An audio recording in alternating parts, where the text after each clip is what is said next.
ओम Shri Surya. Good morning sir. Good morning students. Sir मेरा सवाल ये है, जो हमारे कॉलेजेस में टीचर बुक लिखते हैं और बच्चों को उन्हें खरीदने के लिए बोलते हैं, और जो टीचर 4 क्लास में एक पीपीटी शो करते हैं, क्या हमारा हक नहीं है उस पीपीटी को मांगने का? देखिए, जो स्टूडेंट्स के राइट्स हैं, स्टूडेंट के राइट में आता है कि नंबर 1 आपको टीचिंग प्लान दे, और टीचिंग प्लान देने के बाद में जो एग्जीक्यूशन प्लान है, कौन से पेज से पढ़ाया, कौन सी किताब से पढ़ाया, या कहीं से। देखो, ऐसा नहीं है कि टीचर जी ने पीपीटी बना लिया तो बच्चों को शेयर नहीं कर, फिर काय के लिए बना रहे? तो वो तो सहूलियत के लिए है ना। एनईपी तो यही कहती है कि आपकी जो शिक्षा है वो लर्निंग जो है ना आउटकम बेस है। तो बच्चे को अगर आपने बना ली है, अब आप कह रहे हैं कि जी 3-3, 4-4 क्लासेस की वो मतलब मटेरियल इतना इकट्ठा करके एक ही क्लास हम करते हैं, और उससे ना बच्चे पजल हो जाते हैं, मतलब उनको नहीं कैच कर पाते। तो पीपीटी उसमें बहुत बड़ी भूमिका निभा सकती है। अगर कोई दिल्ली यूनिवर्सिटी के कॉलेजेज में अगर ऐसे शिक्षक कर रहे हैं, और उससे क्या होगा कि बच्चों को फायदा होगा।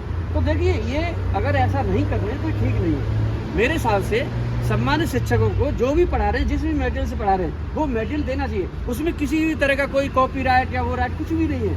मतलब वो तो इंटरनेट पे बहुत सारे पढ़े, आपका कोई मतलब उससे ज़्यादा बहुत सारे बच्चे इंटरनेट, अगर आपको पीपीटी से पढ़ाना है क्लिक करके, या आपको सारे सेमेस्टर में केवल आपने लेक्चरों को पावर पॉइंट प्रेजेंटेशन के लिए करते, तो पढ़ा क्या रहे हैं आप तो बर्बाद करने पे अपने खुद लगे हुए हैं और उनको हो रहे हैं। तो मेरे हिसाब से पूरे कॉलेजेज में जहाँ भी ये दिक्कत है, उनको शिक्षक जी महोदय को अपने आप इस बात को समझना चाहिए, और स्टूडेंट को जो ज़्यादा से ज़्यादा जहाँ से भी पढ़ते हैं उसकी रेफरेंसेस, जहाँ से भी जिस किताब को या यूट्यूब चैनल को या कोई अच्छी चीज़ भी मिल जाती है, बच्चों को शेयर करें। मतलब ज़्यादा से ज़्यादा शेयर करके फिर बच्चों के अंदर एक क्रिटिकल क्वेश्चनिंग पैदा करें। अगर बच्चा क्वेश्चनिंग कर सकता है तो समझ लीजिए उसकी समझ में आ रहा है। अगर बच्चा क्वेश्चन नहीं कर सकता है, और आप जो है ना, देखो जो नॉलेज है वो स्टैटिक पार्ट है।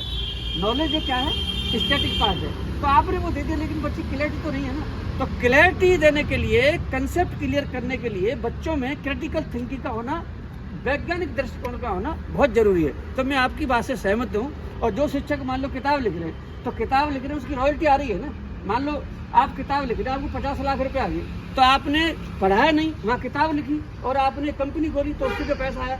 तो ऐसी सूरत में गवर्नमेंट ऑफ इंडिया के रूल्स के अनुसार क्या है देखना चाहिए। यूनिवर्सिटी को 30%, जैसे मान लो कोई एक्स कॉलेज है, टीचर जी उस एक्स कॉलेज का नाम लिख रहे हैं अपनी किताब पे, तो उसकी जो रॉयल्टी आ रही है उसका 30% कॉलेज को देना पड़ेगा।